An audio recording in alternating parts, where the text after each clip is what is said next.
Hi, I'm Anshel Pfeffer. I'm a journalist and writer. I live in Jerusalem. And this is 18 Questions. 40 Israeli thinkers. I'm not a thinker, thank you. You're a thinker as much as I am. I'm not going to say that. So we'll begin where we always do. As an Israeli and as a Jew, how are you feeling at this moment in Israeli history? Well, we're obviously at a low point in the history of the State of Israel, both because of the tragedies that have happened over the last year and a half and because there is no strategy, there is no real government. There's just a group of agents of chaos, each looking out for their own narrow interests and for political survival. So if you go back to Sefer Shoftim, to the book of Judges, there's a pasuk that appears twice towards the end of Sefer Shoftim. In those days, there was no king in Israel. Each man did as he saw fit.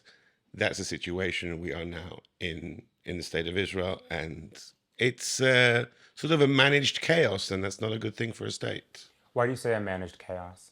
Well, because you're sitting in my house, it's calm, the traffic is more or less flowing on the street outside. Obviously, there's a bit of a traffic jam. So things are sort of working, but it's a very hollow facade of a functioning state. We don't have a state in the sense that there are people in government actually thinking how to run the country in a better way, or even in a decent way. I mean, every system of the Israeli government, of the Israeli life that you look at, the education system, the health system, the transport, I'm not even going to the more obvious of security and diplomacy. There isn't any coherent plan. There's someone in each of these things. Not actually, some of these things there aren't even ministers right now because the fascist Ben Gvir resigned, and his his sort of weak prime minister hasn't even appointed someone in. There isn't even someone running the police in Israel. I mean, just to kind of understand how hollow our lives are right now, our government, our public life is.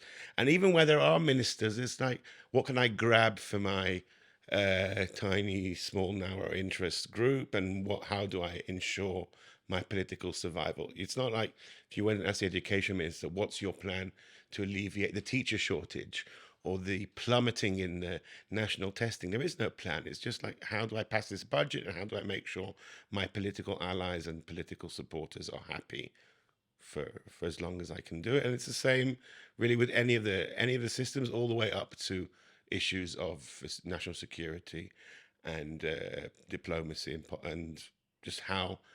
But what is Israel going to be doing in the next years to come?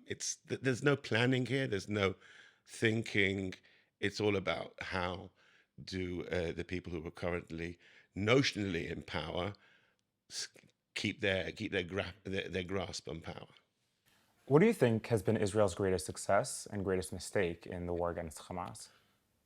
Well, I assume you're talking about post-October 7 and Yeah, correct. the massive failures of containing Hamas and allowing them to have many millions and build up, which is the biggest failure of the prime minister, who's been in power for so long, and that was his strategy. But putting that massive strategic failure aside, the biggest failure is the lack of a strategy.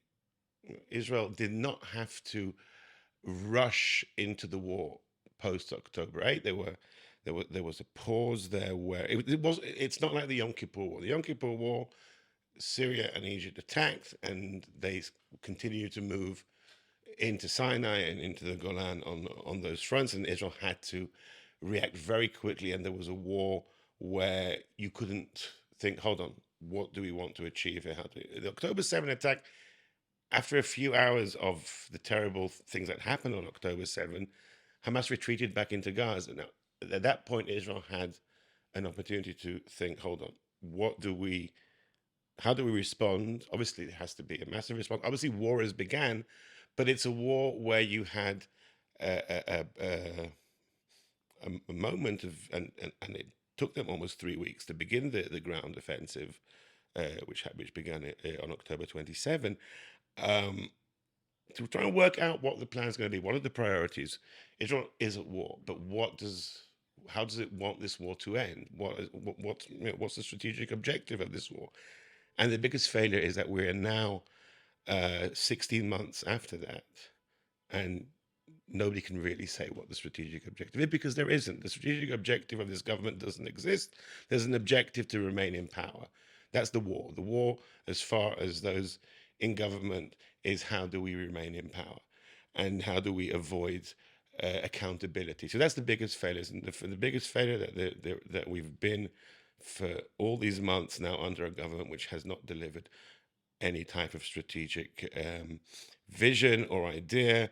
And obviously, if you speak to those who are supposed to be executing the plans, namely the IDF, the senior officers will say, we don't know what the government's, but we're still waiting for the government to tell us really what the plan is. Because these slogans of total victory and obliterating Hamas are not real plans. That's not an object. It's a slogan. It's not a plan. It's not a strategy. And especially when some of the other things that are being said, returning the hostages, for example, are almost in contradiction, because the type of military operation you need to obliterate something like Hamas is not the type of military operation you need to rescue hostages. So how do you balance these contradicting missions? So that, without a question, is the biggest failure, the lack of any strategy. The biggest success is the success of Israeli society, the fact that Israeli society have kept up pressure on the government, mainly on the issue of the hostages. We would not have seen hostages coming home alive if it wasn't for the public who were saying, yes, we understand we're at war. We understand that this is something that we have to be part of this war effort. And you've seen how the Israeli public, well, parts of the Israeli public, not including the Haredi public, who have totally disregarded the fact that we're at war, but the 60-70% of the Israeli public have totally given up themselves in this war. They've done so while keeping a very healthy measure of skepticism and mistrust of the government. And you see this in all the polls that Israelis are in favor, well, not so much anymore, because now they're in favor of bringing out the hostages, but certainly in the first months of the war was 100% behind the war effort, but also 70-80% said this government is a total failure and we don't trust it, which is a very interesting thing in history of public opinion. There's something called the rallying around the flag effect, that societies, nations which go to war, there's also rallying around the flag, an outbreak of patriotism, and people are very supportive of the country and of the leadership. And in Israel, we've seen a unique phenomena, which I think is a huge success story of Israelis. We've seen Israelis coming together to be part of the war effort, not in support of the government. And I think that's a sign of health of Israeli society, and the fact that there was enough people in public, in private lobbying, in the media, who kept the issue of the hostages at the front of public agenda. That forced the government to add that to the war priorities, even though the government tried as much as it could to sort of push the issue of the hostages off the agenda. They failed, and Israeli society, by and large, kept that on. And you could go out the streets just here in this neighborhood and see so many signs, both for the hostages in general and for specific people, and also people who lived near here. Sadly, those hostages who didn't make it. But the fact that those who came out alive, that is thanks to the pressure of Israeli society, holding the government to account, not trusting the government slogans. So that's the biggest success, and the Israelis saved lives of their compatriots thanks to that pressure. Many against the success or the failure as you're depicting it would argue that, kind of as you mentioned before, one of the greatest failures that Israel had done, let's say pre-October 7th, was arming or disregarding Hamas and allowing Hamas to expand its military capabilities and its strength as much as it did. And they see now as essentially Israel having to right that wrong and not being able to, almost kind of in like a Sophie's choice situation, in which either they need to fully obliterate Hamas or pursue that goal of obliteration of Hamas in whatever form that means, which again, we've noted hasn't been defined, getting rid of certain of their, I'm forgetting the word, of their ranks, of wiping out their leadership, not actually obliterating every single terrorist, and then at the same time rescuing back the hostages. How do you see those two aims working together and Israel having to navigate them? Isn't the lack of a clear plan more indicative of the fact that there isn't really a great way to do both of them and Israel's trying to straddle? Well, if there were textbook solutions here, then it would be much easier. But obviously, it's not. There aren't simple solutions to how to dealing with Hamas and how to dealing with hostage situations. And Hamas is the problem that we have here. But how do sovereign governments, nations deal with hostages? It's a dilemma. Do you deal with terror organizations? Do you say no? We're not going to negotiate with you. We're seeing just now with the United States how policies have been flipped over, and suddenly you have American diplomats talking directly to terror organizations and making the type of concessions that previous administration wouldn't have made. And who are we to say which one is right or wrong? We also, we had in Israel something called the Shamgar Commission about 15 years ago, which said in the future we will never have lopsided exchanges of 1,000 or how many Palestinian prisoners in return for one of our prisoners. That's a thing you can say when there isn't actually a case happening. But then when there is a case happening and you can see a family who are waiting for their loved one, and there are people. In this case, we were, now it's the numbers are not it's still high. I mean, if someone had told you on October 6th we'd have 59 hostages, and that would be the smaller number, then it would be, it would have been unimaginable. So none of these cases have textbook solutions, and certainly with Hamas, which is an organization that Israel has never fully understood how to deal with from the very origins of before Hamas was officially founded in 1987. But before that, Israel thought that this was a benign religious party that Israel could deal with, and by dealing with it, Israel would somehow weaken other parts of the Palestinian movement. And there, in the 70s, Israel was financing the building of mosques in Gaza in cooperation with those very people who would go on to become the founders of Hamas. So there's the idea of how to deal with Hamas to deal with Hamas in the broader context of Israel's conflict with the Palestinians. There has never been a simple idea, and even today, you'll sit down with the various experts. They'll say, "This is the way to deal with Hamas." The idea that you'll obliterate Hamas is as realistic as saying, "I'm going to obliterate Chabad." Actually, it's probably easier to obliterate Chabad because they're better defined. To obliterate an organization based on ground roots, faith, and activism, and that's not saying that Hamas is not a terror organization. It is, but it's based on something very, very organic to Palestinian society. There is no way of doing that, because even if Israel along with other actors would tomorrow kill every single registered Hamas members and non-registered, because there's not really that much registered members, but every single member. So the day after, there'd be another 10,000 young men or teenagers in Gaza taking up Kalashnikovs and becoming Hamas again.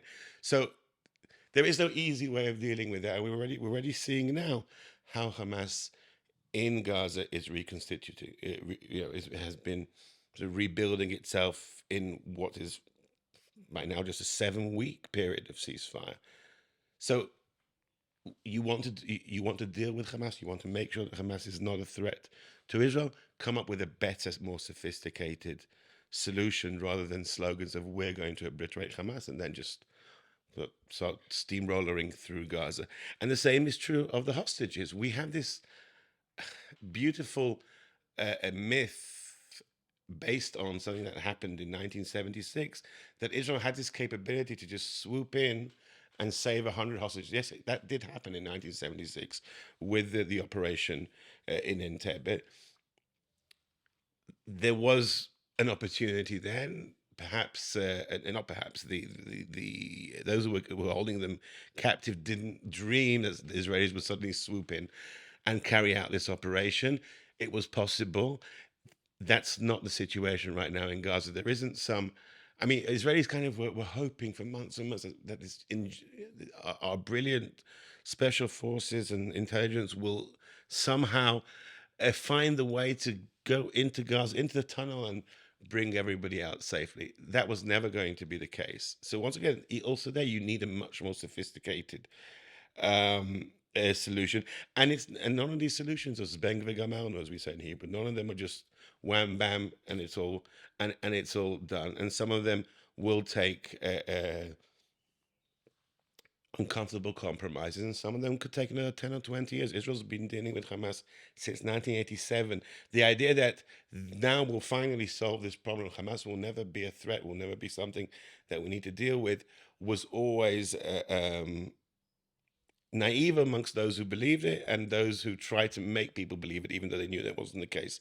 I think just an act of charlatans of trying to say, this is the total victory and it's in reach. That was always a myth, and that is why that not stopping to think on October 8th, and also telling the public this is not going to be a simple thing. Because simply saying we're at war, there's going to be sacrifice, that's easy.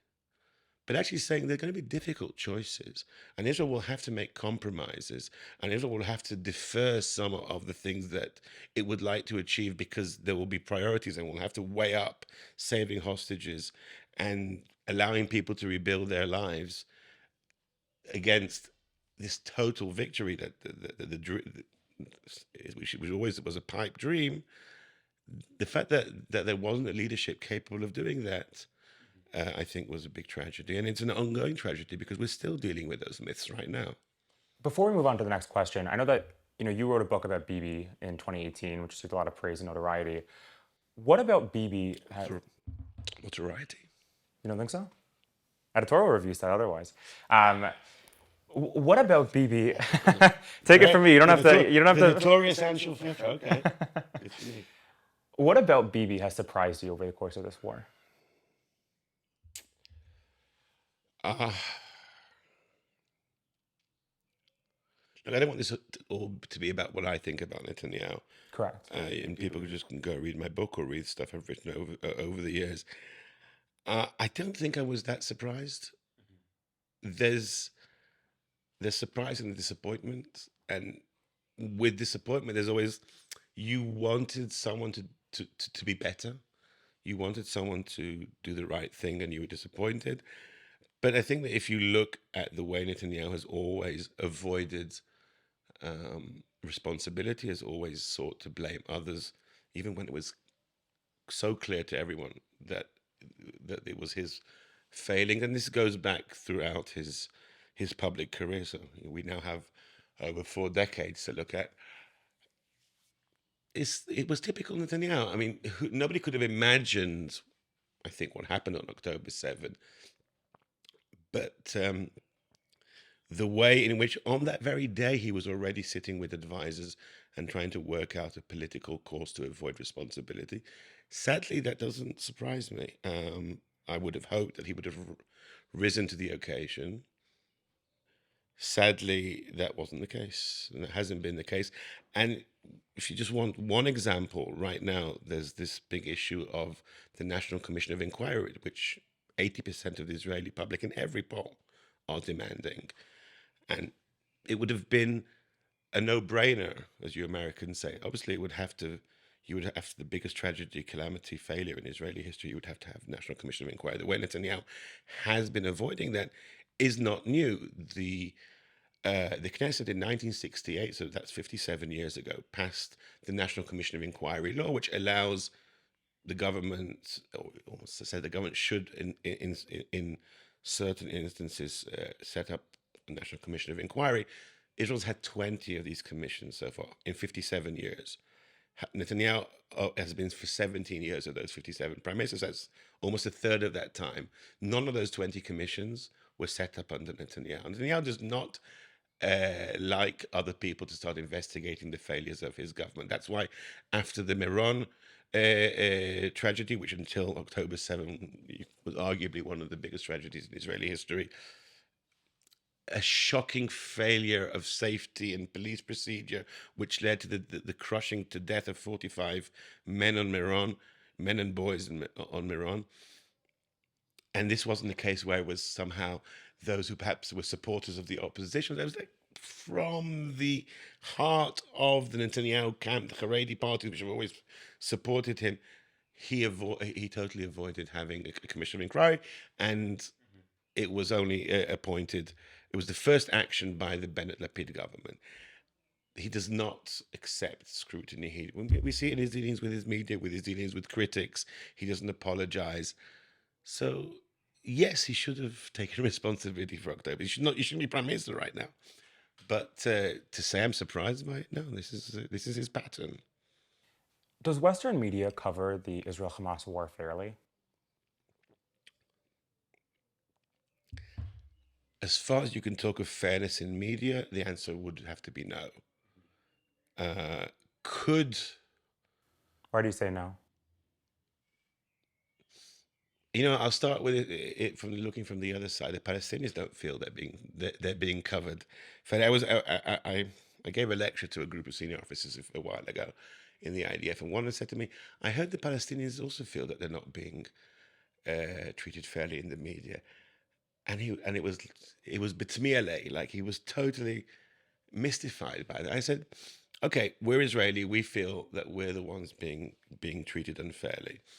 And we have a long list of reasons why we think the Western media is treating us unfairly. Look at it from the Palestinian perspective. Tens of thousands of Palestinians have been killed.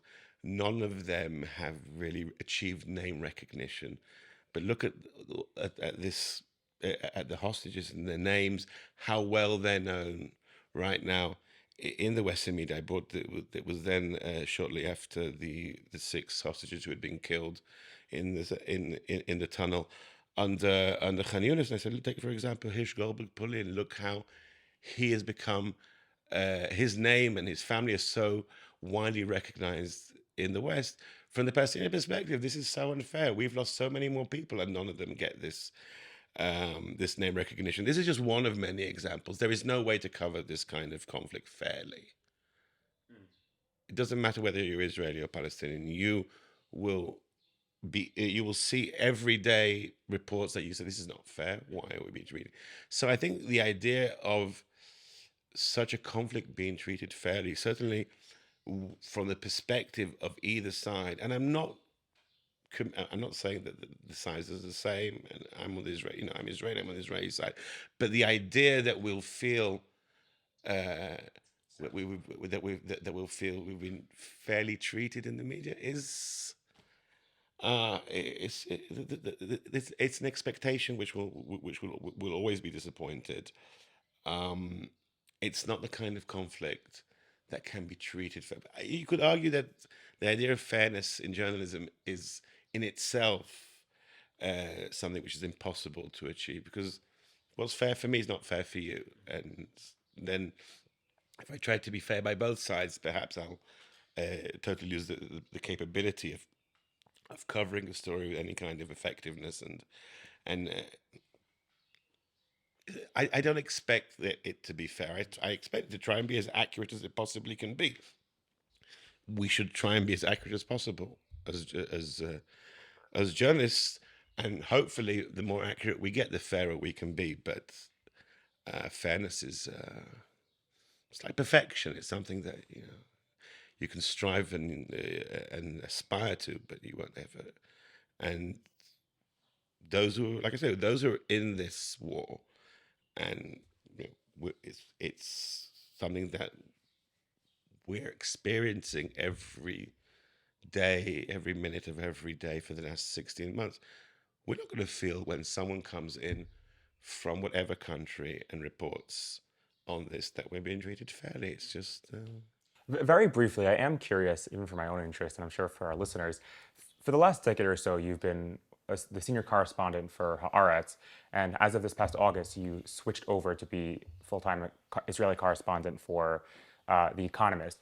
What's been the difference reporting as a reporter and as a journalist for an Israeli publication versus a non-Israeli publication? Things haven't really changed for me, because I was before that also as a freelance, the correspondent of The Economist, and for other non-Israeli news organizations.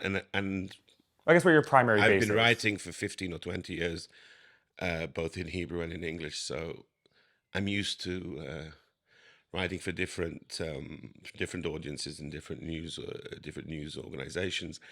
So, I think that it's the same thing whether you're writing in a specific country for that domestic audience or for an international audience. There are things that you need to explain to an international audience. There's more of a context that you need to make for international audience. It's like when you translate a book from Hebrew to English, and if you're doing it, if it's written by a Hebrew author, then the things you'll need to explain to the international English reader. It's when you're writing about stuff that as Jews, for us, we don't need to explain. I don't need to explain what Pesach is if I'm writing something and you're my audience, and I don't need to explain to you what Pesach is. If you're writing it for a broader audience, then you do. And these things are obviously hugely magnified at a time of war, at a time when there's so much emotion, and you need to control your emotion and try and explain things in a less emotional way. Also, I'm not on television. When you're on television, then more of your passion comes through, more of your feelings come through. When you write, there are various ways of conveying feelings, and there's more analytical type of writing. There's more passionate, personal type of ways of writing. The Economist is very analytical, so sort of from 36,000 feet in many ways, though it does also kind of try to become granular. So it's very much a professional thing more than how you feel. You've got to try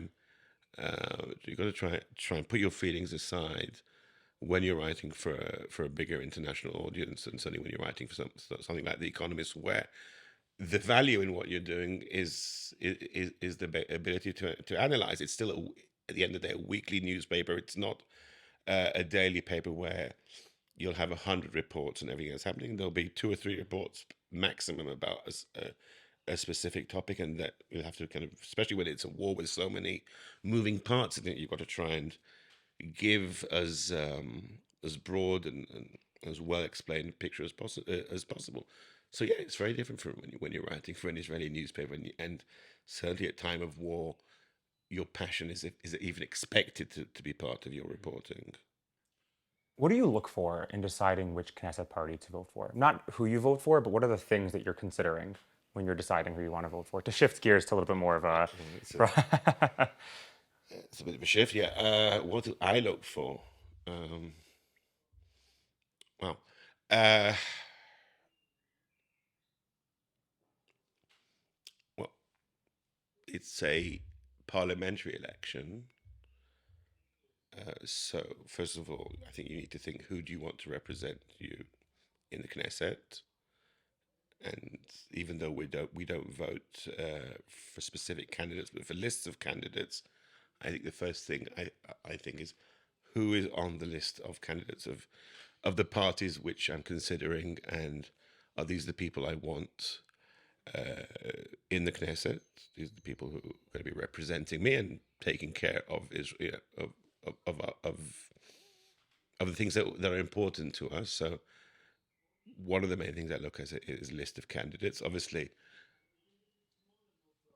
positions of the party, how close they are to my personal positions. Though that in itself is not the main thing, or not the only thing, because you also think tactically. It's not just a vote for a party; it's a vote for a party which may be part of a coalition or of an opposition. Which coalition would that party join? Who would it support as prime minister? There are other tactical considerations. Will that party even cross the threshold? I've voted at least once in my life for a party which didn't cross the threshold. My vote was wasted. Was it wasted? Should I still have voted according to my beliefs, or should I have voted more with a more tactical thought? And obviously, voting in Israel is much more difficult than voting in countries where you have two-party systems, and because of the way in which there is an election, and then there's an election after the election. I can't control the way the parties are going to act after the election and who they'll join in coalition. So I need to think about that. So that's another consideration that I always have to think about. It's not just who the party is, what its views are, but how can I expect them to maneuver post-election in the horse trading, which leads to the coalition forming and government inauguration. So continuing to shift more towards like more general things in Israel and the state of Israel, which is more important for Israel, Judaism or democracy? So when you use those two terms, when you say Judaism and democracy, and you and I may not even be defining those things in the same way. So let's start with Judaism. There are so many ways of defining what Judaism is. Is it a religion? Is it a nationality, an identity, a culture, a history? Is it a mixture of those things? And with three people sitting here in the room, we probably each have a slightly different, or perhaps even a radical different way of explaining what Judaism is. And the other thing we sort of agree is that we all identify as Jews. I think that Israel, to be what it is, which is state of the Jews, Jewish, we can't even agree whether it's the Jewish state or the state of the Jews, but to be that in a broader sense, it has to be a place where the largest number of Jews can live and have their own idea of what Judaism is and expressed as well as they can in Israel. So if you and I have a very different idea of what Judaism is, and Israel allows only one of us to have our Judaism fully expressed, then A, as a failure of Israel, and B, perhaps one of us will decide that if this so-called Jewish state doesn't allow me to express my idea of what Judaism is, what's the even point of me living here? So for Israel to be a success, we need democracy first of all, because we need the freedom to express our Jewish identity. We need that freedom to be almost as complete as it could be, because many Jews won't live here if their Judaism. And I don't mean just like the formal denominations of Orthodox versus Reform, etc. I mean, it's the idea of what it means to be a Jew. If the way I believe it can't can't be expressed here in Israel, then why should I be here? And therefore, democracy is more important. We need that freedom to define our Judaism and to express it and to live it for there to be a Jewish state. What role should the Israeli government have in religious matters? Zero. So how do you see the relationship between religion and state operating? Zero. Interesting. Any countries that you're thinking of as a model? You're American, not me. I'm British. I come from a country where there is an established religion, the Church of England. But obviously, to go back to the previous question, the Judaism of the ultra-Orthodoxy is not my Judaism. The idea that some type of limud Torah, which was defined in the late 19th century on the coast of the Baltic Sea, that is limud Torah. That is the Torah world. That is Judaism. That's a new idea. It's a newer idea than Reform Judaism. So the fact that the government is sponsoring that, literally billions of shekels, it's an abomination. Well, religious matters extends beyond that's one manifestation of the way the relationship between the government. So the government is now literally these weeks of the budget passing billions of shekels for a type of sort of pseudo scholarship, which to my mind is a bogus type of Judaism. Now, it's totally valid because everybody can come up with their Judaism, but the idea of the Litvak Shitta of Limud, which is in itself was invented as a sort of intellectual challenge for young clever Jews, so they wouldn't go to the universities because the universities at the time were being opened up in the Russian Empire slowly and being opened up to a small number of Jews. That has defined limud Torah, and now billions of Israeli taxpayers' money to go to that. That's an abomination, and that's just one of 1,000 examples in which the connection between the state and Judaism has been totally perverted. And to me, it's a perversion. Maybe you think it's a great thing, and there are people who think it's a great thing, and there's entire political parties for which hundreds of thousands of people have voted who are in favor of that. So I don't expect you or your taxpayers, well, you, I mean, in a broader sense, um, to go and necessarily finance the types of Judaism I believe in. But I don't want to spend. So that's just budget. But it manifests itself in so many different ways. Why do I need to, if I want to get married? I got married twice in my life already. Why does the state of Israel expect me to do that with a cleric who I don't agree with the way they see Judaism? Or maybe I do, but why have to be forced to do some of the most intimate things in my life? Marriage, chas v'sholom, the bad things that happen. I want to decide who, for me, is the type of spiritual guide, or I want to decide I don't need a spiritual guide. But to force that on me, these things are not, to my mind, these are not Yiddish guides. Certainly not my idea of what it is to be a Jew. So I don't think a state which is run by a temporary government, which is replaced every so and so years, and it's run according to political agreements and compromise. I don't think that it should be involved in those things, and I don't think the Jewishness of Israel is expressed by those dirty political dealings, which force the majority of Jews and the majority of Israelis to be part of a type of Jewishness that they just don't agree with. Now that Israel already exists, what's the purpose of Zionism? Zionism is a plan, or sorry, was a plan.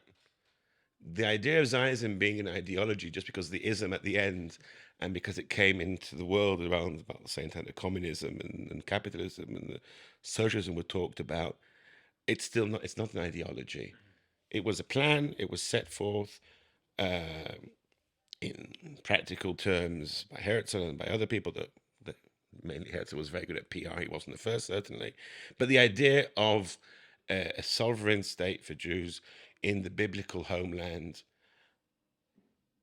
was, a plan.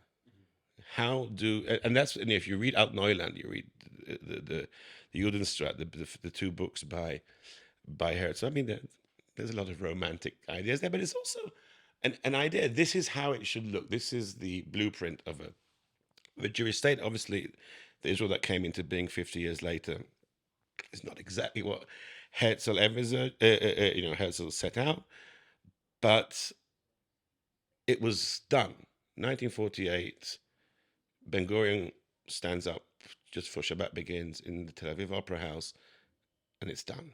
And there is a state, and then there's months of war to make sure that state survives.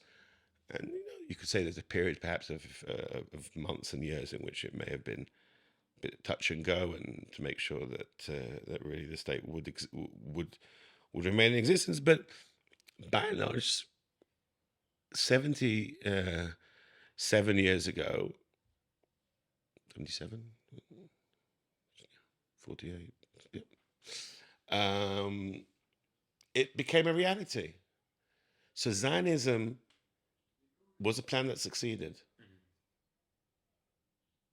So to talk about Zionism today is to sort of take an idea which nobody's going to even agree what it is, and fight for it for something that doesn't exist, rather than saying Israel is a fact, and now we need to have the argument over what kind of country Israel has to be, and try and make it as best a country as to be. But to talk about this sort of state ideology, which doesn't even exist, and we don't even have an idea, because it never was an ideology, it was a plan. And it was a plan that succeeded. Whether or not you think Zionism was a bad thing to believe in and to fight for before 1948, it was the most just and wonderful idea, that's an argument which is over. The Zionists won. The state of Israel came into being. Those who had reasons, good or bad, against Zionism, they lost, because history prove that the Jews could build a state, and we're sitting and living in it today. So it doesn't have a purpose because it doesn't exist. It's like, say, tell me, what is the purpose of s- of the fight for American independence? America got independence in 1776. Yes, historically, it's very interesting to talk about, and perhaps we can learn some things from history. But it's not a movement which exists anymore. So no, there can't be a purpose to something which doesn't exist. I understand why people want to talk about Zionism, and it serves a lot of purposes. Some of those very bad purposes, like perpetuating corrupt organizations like the World Zionist Organization, which has no purpose except for people to get salaries. Um, Well, I'm actually curious about that because given that there is an election coming up, I'm curious how you view the World Zionist Organization and the role that it should or shouldn't be having today. if you care about Israel, if you support Israel, if you believe that Israel should be a strong and prosperous and successful country, you certainly shouldn't vote for an organization which questions the existence of Israel. To say we need to be talking about Zionism, we need to be active in Zionism, is basically to say that the existence of Israel is still undetermined. So as I'm concerned, I've been living here for more than 40 years. This is a country which exists. We're sitting in it. There's a lot of problems here, but it doesn't. None of those problems should put Israel's existence in question. Is that a The whole purpose. There are two reasons to be Zionist. A, because you make a living out of being some kind of function. It's not funny. It's a terrible thing. Your Jewish philanthropy and Israeli taxpayer money are going to pay for people who do not have a function, and that's corruption. And we accept that. What we do you mean you don't have a celebrate that. function? The World Zionist Organization, what function does it have? There are entire departments and people who make more money than all three of us do together that are sitting there and doing basically nothing. There's the Israeli government. The Israeli government has a purpose. It doesn't do it very well. It does it terribly right now. But we need to be improving the Israeli government. This idea that we have sort of a shadow Jewish Israeli government, for what? So that's one reason to be a Zionist, because you make money out of it. I think it's wrong. I think it's corrupt. But some people, you can believe in something if it's paying you money. The other reason is if you're totally deluded about the situation that Israel is in. Israel is a strong, prosperous country, which obviously has a lot of things it needs to fix. Zionism is not the answer to those things. Zionism is what built Israel 77 years ago. Now let's deal with Israel, not with some idea. And it's a way of running away from the real problems. Because if we're talking about this argument over what Zionism is, we're not talking about the real problems of Israel. The problems of Israel are not a lack of Zionism. This is 100% Zionism. From May 1948, we have 100% Zionism in the flesh, in the shape of a sovereign country. Now let's deal with that country, not with some nebulous idea. Is opposing Zionism inherently anti-Semitic? No. In many cases, it's a cover for anti-Semites. But once again, because it's not a real thing, it's just a word Then Modi says anti-Zionism. If Zionism isn't a real thing, is anti-Zionism a real thing? Well, that's a great question. I think that ultimately, when we talk about anti-Semitism, is that a real thing? Yes, there are feelings of hatred, and there are manifestations of that. They could be what people are saying online or in person to you. It could be acts of violence, and we have no lack of examples. Obviously, anti-Semitism is a real thing.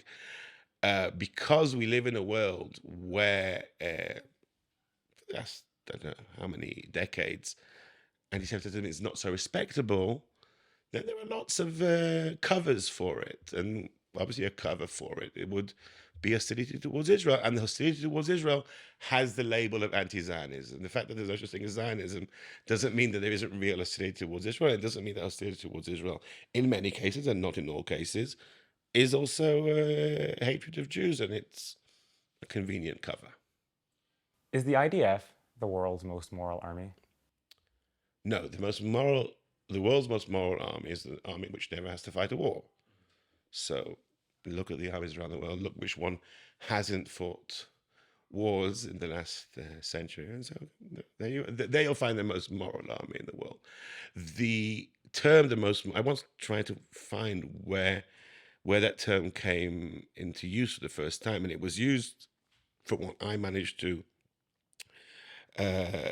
to research. It was used first time in 1983, following the conclusions of the Kahan Commission, which looked into the Sabra and Shatila massacres in Lebanon. And the Kahan Commission had determined that while the massacre had been carried out by the Christian phalangists in Lebanon,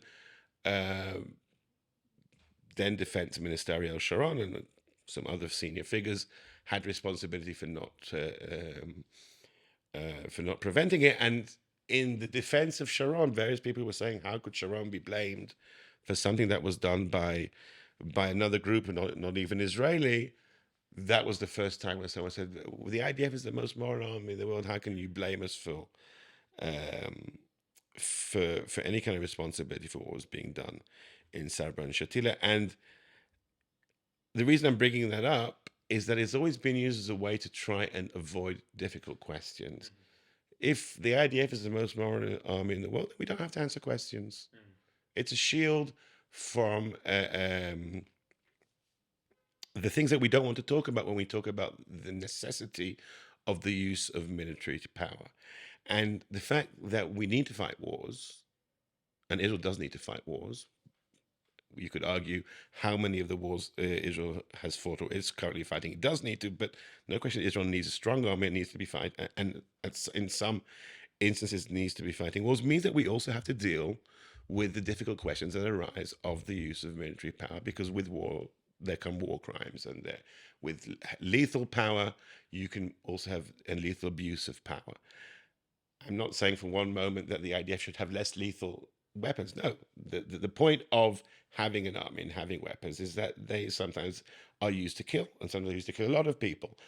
But to say we are the most moral army in the world is a cop-out. It's saying, okay, I'm not going to deal with the question marks that arise occasionally, and the more war you're engaged in, the more these questions arise, because I'm the most moral army in the world. So how dare you ask these questions of me? The only way you can be a more moral person a more moral person or nation or organization is by actually dealing with these questions, by asking yourself and by looking at things that happen and saying, hold on, things are happening, which we should be addressing, we should be saying, and in some cases also prosecuting people who have done. Now, the problem with prosecuting a soldier of your own country is that this is a young man who you've taught to fight, you've taught to kill, and you've sent him into a battlefield to both endanger himself and to kill.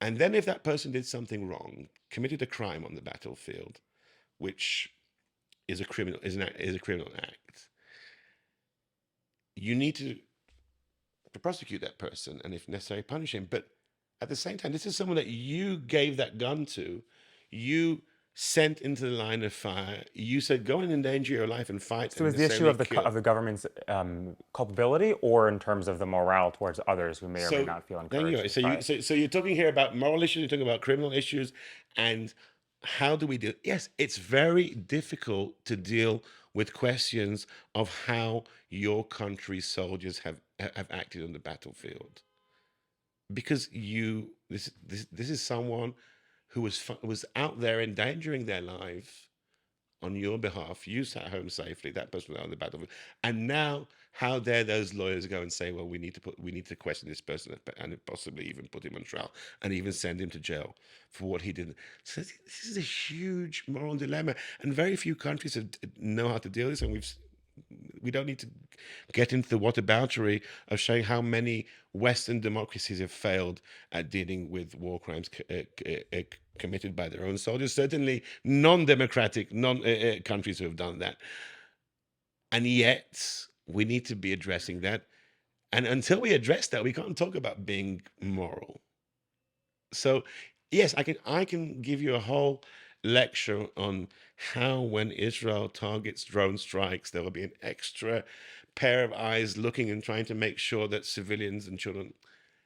That is true, that exists, but it doesn't matter. In wartime, there will be mistakes and there will be crimes carried out as well. We need to be addressing that, and to create this myth of we are the most moral army in the world is just to run away from addressing those things. So in that debate about war crimes and Israel's handling of the Israel-Hamas war over the last 16 months or so, there's people who vigorously indict Israel and vigorously defend Israel. I'm curious briefly how you assess. Well, it's like what I said before about the way in which you write for an international audience. The most important thing are facts and accuracy. And if I'm going into into a report, if I'm working on a report based on my natural assumption that Israel is always the most moral army, the IDF is the most moral army, and that colors what that creates a certain perception, and that affects the way that you report it, and vice versa. If I'm going into if I'm reporting on something under the belief that Israelis are bloodthirsty tyrants who just want to kill Palestinian children, that's kind of what I report. And I know that life is a lot more complicated. That I know all that the IDF does to try and avoid certain types of collateral damage and so on. And I know that there's been many cases, including things that I've reported on, and even things that I saw myself as a soldier and a reservist, where Israeli soldiers contravene that, whether on their own initiative or whether under order.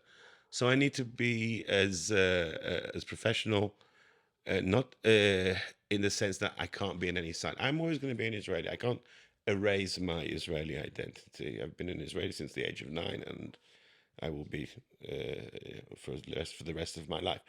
But as a journalist, your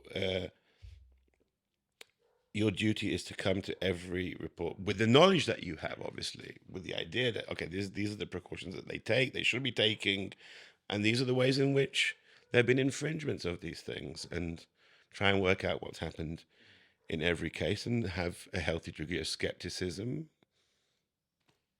If you were making the case for Israel, where would you begin? The idea that, to quote your question, that you need to make the case for Israel is an obscene idea. I'm an Israeli. This country has been around for 77 years. I'm by now old enough to have lived here most of this country's life. I don't need to make the case for Israel. Israel exists. Israel is by now has been in existence for longer than most of the member states of the United Nations. It's no longer even a young country. You can't even call it a young country anymore. It's a reality. Walk out of the apartment. You're in Israel. Carry on walking, and is it you're in Israel? There's no. What do you need to make the case for? If I need to make the case for Israel, I'm somewhat accepting that there's a question mark on Israel. That is there a question mark on 200 other member states of the United Nations? No. So the idea, I mean, ask yourself why you even ask that question. Why am I the first person to say that we shouldn't be even asking? No, that? not the first. Oh, thank you. But the idea that we have to say, and to make it even worse, there's a whole industry around it. There are hasbara and advocacy, all built around making the case.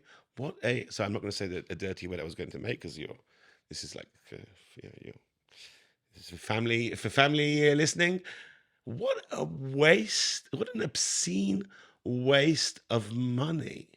Now, beyond the fact that there is no reason whatsoever to make the case for Israel, there shouldn't be no reason, and the fact that it's organizations and figures and politicians who claim to be pro-Israel, who are saying we need to make the case for Israel. Really? Why? But beyond that, look what it's done to us. It's done to us us as Israelis. It's created us two massive damages. First, it's created this entire idea that we need to do hasbara as some kind of like strategic necessity. No, we need to fix the teachers' shortage. We need to teach the housing. We need to fix the housing crisis. We need to fix this whole massive issue that we have here with this conflict that isn't ending. We need to fix issues of state and religion. We need to work out how now a third of Israeli young people who aren't studying the core subjects will be able to find their way one day into the into a modern workplace. We need to be making the case for Israel. It's one of the strongest countries, most prosperous countries. It's got a GDP the same as the United Kingdom. We need to be making the case for that. So the effort, the resources that go into making the case into this fake industry of Hasbara could all be used to try and make Israel a better place. Instead of, this is not, it's just trying to convince the convinced anyway. That it's just simply a waste of time. It's done for our own self-aggrandizement. Like nothing has ever come out of it, and it's a huge waste of resources, which could go into trying to make both resources of money and the resources of time and effort and focus and attention that should go into making Israel a better place, and also to the Jewish world. The time that is spent by diaspora Jews in making the case for Israel, instead of Jewish education, trying to work out how your communities and families can have a better Jewish life, however you define having a Jewish life. It's a displacement of effort. It's a distraction. It's just a waste. And the other thing that it's done is that it has defined a totally bogus idea of what a leader is, or what an Israeli leader or a Jewish leader. What is it?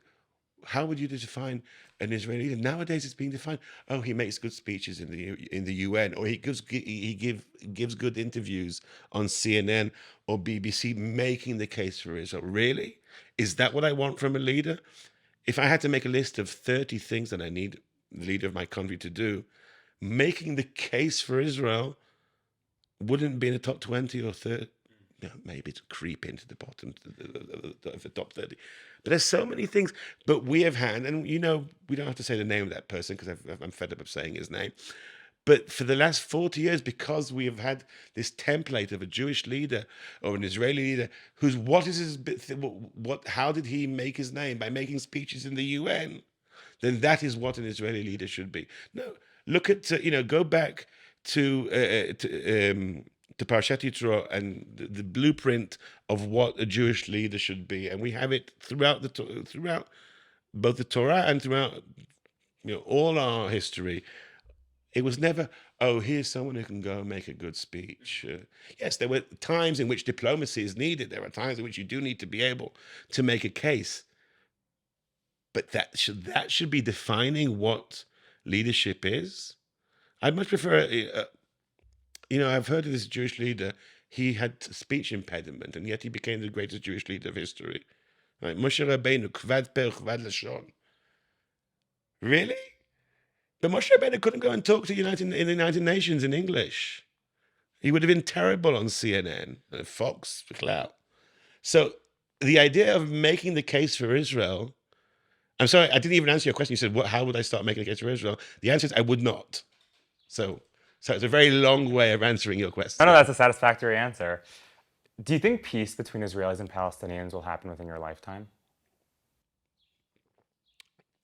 Well, we have to be honest. It doesn't look likely right now. We're at a low point of the terrible things that Israelis and Palestinians have done to each other. And for the last 100 years or so, there's a lot of terrible things we've done to each other, but we've done it. The last 16 months, we've succeeded in doing quite a bit. Overcoming the actual damage, overcoming the lack of trust, the trauma on either side is certainly something that it doesn't seem likely that will overcome in the near future. The question is how long we'll live, but so on that. Hold on, but we also have to be open to history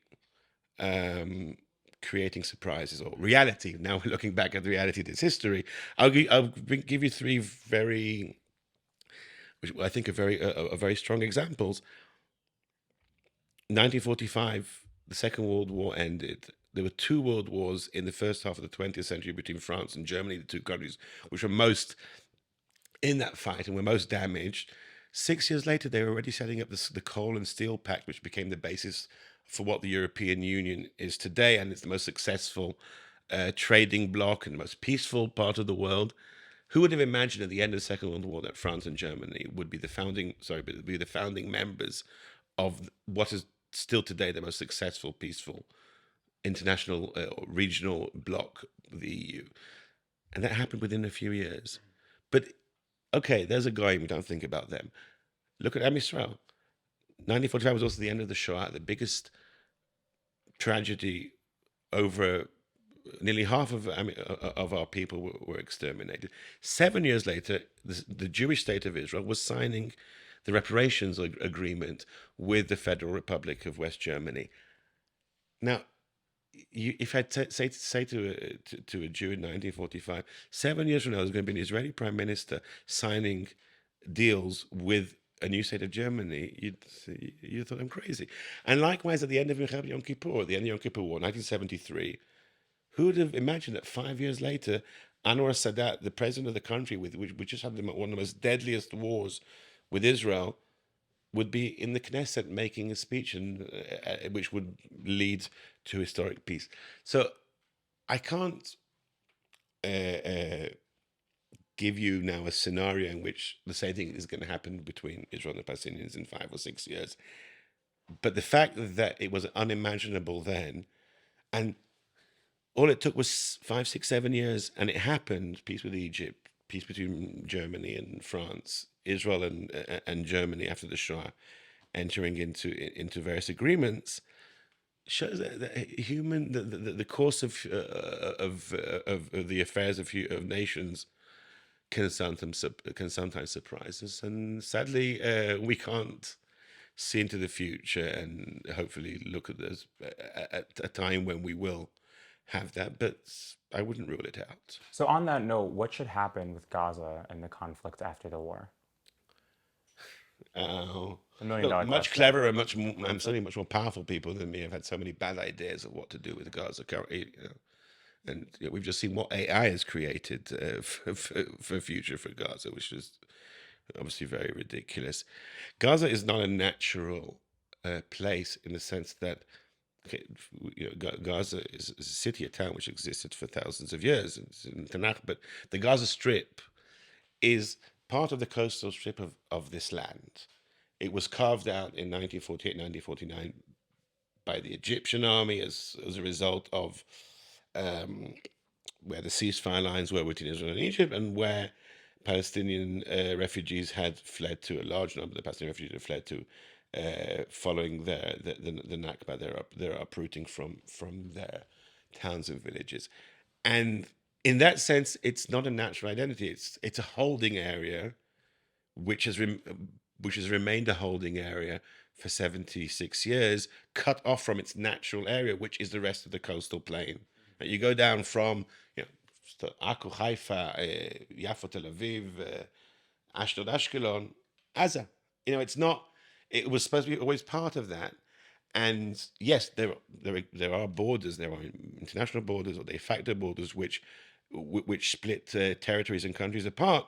But there's also life, and there's trade, and there's agriculture and climate, and these things, and all these things. Gaza is part of this. So the only way of dealing with Gaza in the long term is understanding how Gaza is part of this area and of the broader region.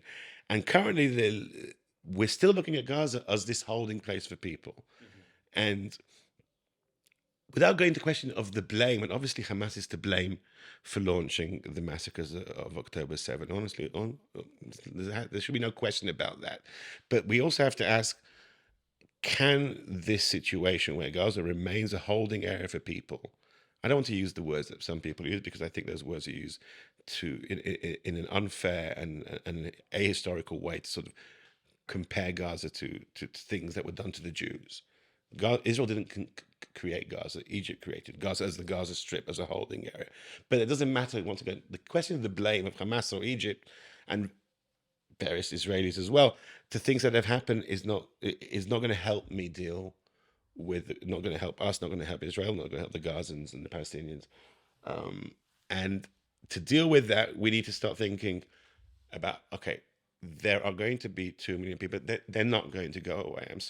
I'm sorry to disappoint anybody who believes in Mara Gaza or Gaza Lago or whatever they call those plans. They're there. We're here. They're there. Neither of us are going to go away. And I'm sorry that you have to kind of sound like kind of lefty and sort of. I'm not quite sure. Utopian? Sorry? Like utopian? No, not even utopian. You have to like sounds naive to say, well, we have to somehow deal with, give Gaza hope. There are 2+ million people living there. It's cramped. It's cut off from the trading routes, from the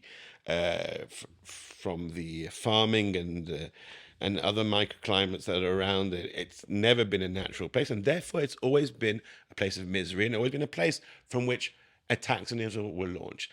That does not excuse the attacks. It just says this is a situation which will continue, and we're not going to get rid of them. So we need to start changing the way we think about Gaza.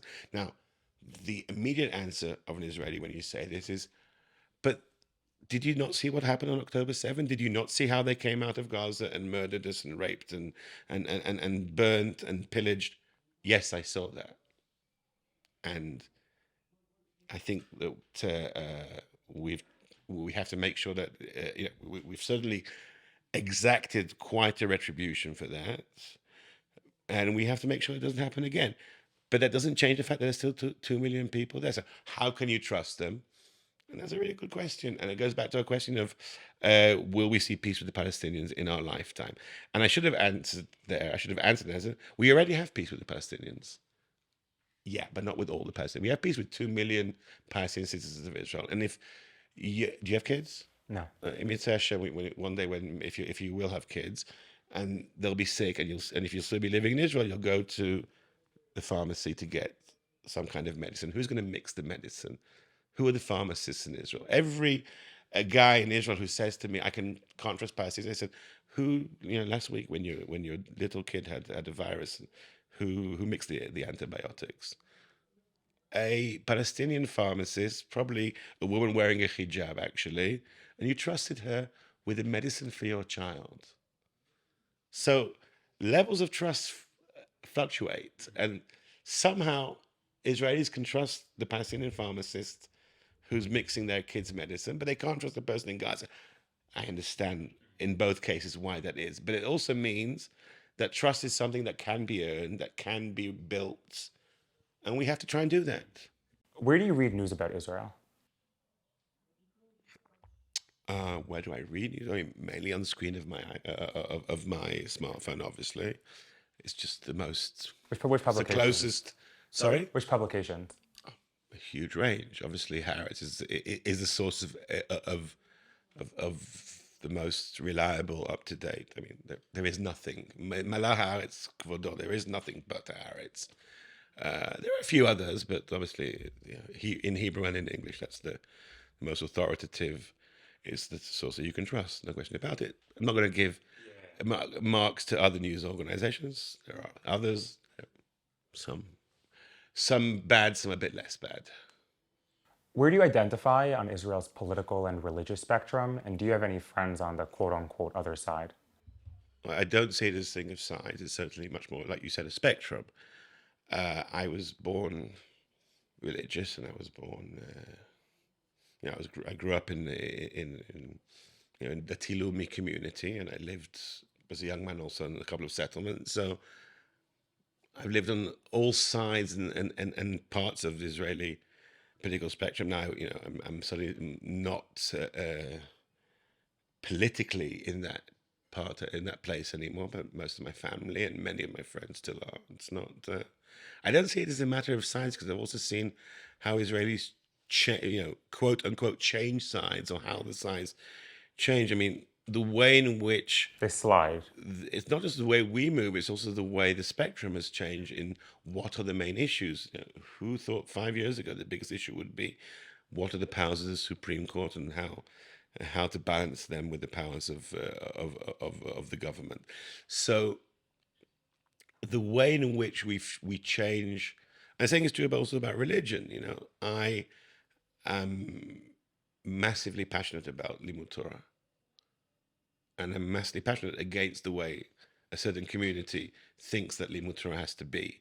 So what am I? I think I'm much better. I think I'm much more Jewish than a Litvak Rosh Yeshiva. I'm not trying to perpetuate a certain type of sort of petrified, irrelevant type of learning of Gemara. I want to learn Gemara in a much more open. I'm much better. I'm the best Jew there is in Israel. If you want to look at degrees of Yiddishkeit, but that's ridiculous. There isn't really a spectrum of what Yiddishkeit is. There are different ways in which we look at how it's relevant in our lives and how it's relevant to our families and communities, and we should just try and see the best in all of these ways and not try to force them on other people. So where does that put me in the spectrum? The best place. And so I guess it leads us to our last question. Do you have more hope or fear for Israel and the Jewish people?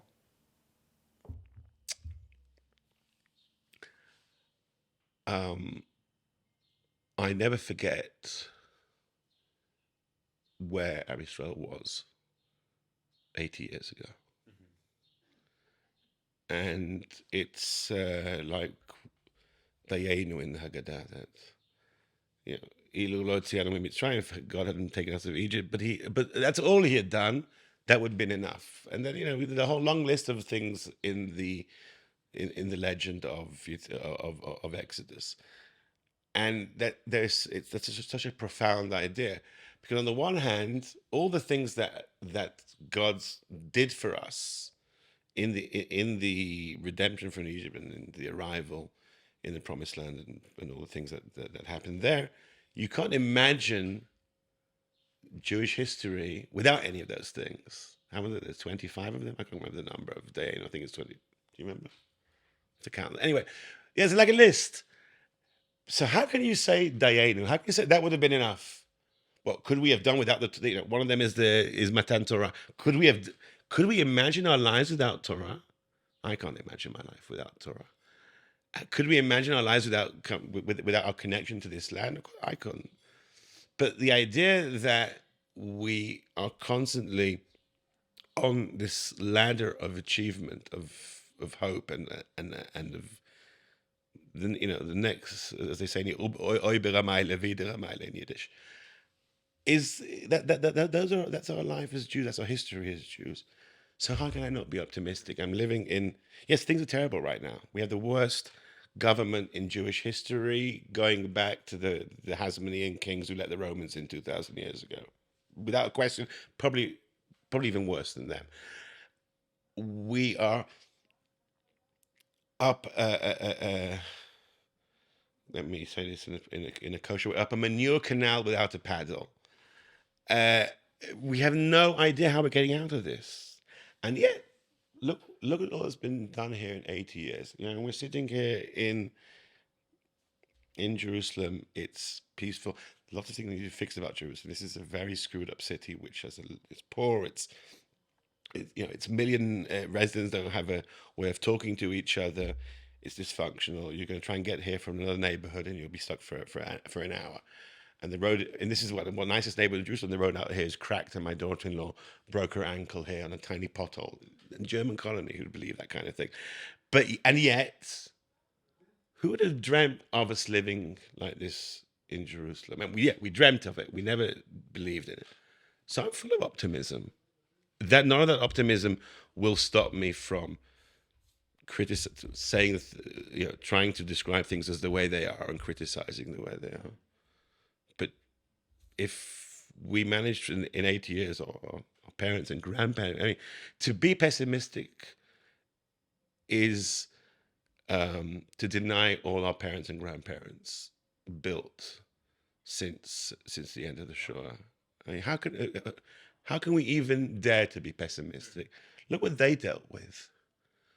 Imagine the strength of young men and women leaving the camps with nothing, and all they've built, the families, the communities, and this country. So how can we be pessimistic? What lack of gratitude. So to say that I'm going to be pessimistic, no, we're going to persevere and we're going to make this a better country. All right, Anshel Pfeffer, thank you so much for answering our 18 questions. That was of use. I tried to not say to say bad words. But, That was perfect.